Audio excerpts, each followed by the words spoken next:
To submit your monthly stock and sales data, you need to click on the inventory menu and then click on the stock submit option. After that, it will ask you to select the party or stockist name from this drop down. After that, you need to select the month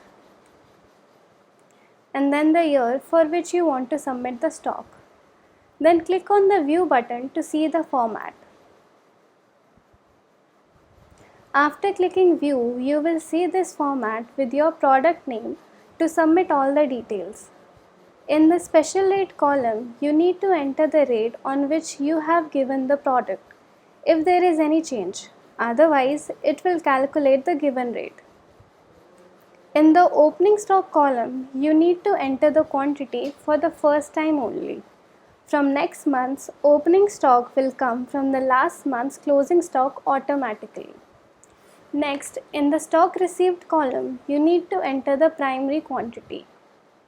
In the free column, enter the free quantity.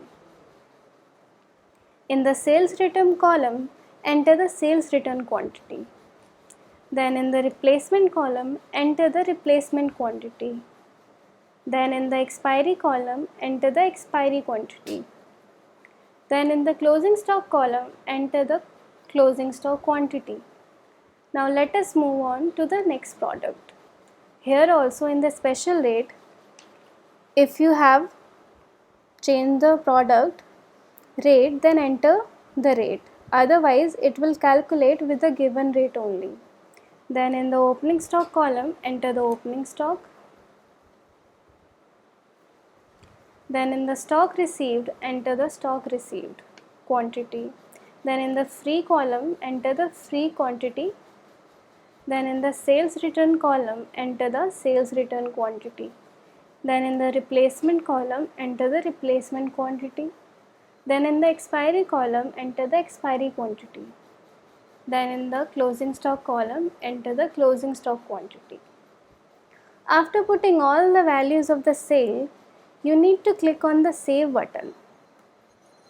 This is at the bottom of the page. After that, your stock will get saved. You can edit the stock in the same date if you want to make any changes. You can also view your saved stock statement from inventory in the View Stock Data. You can see other reports also.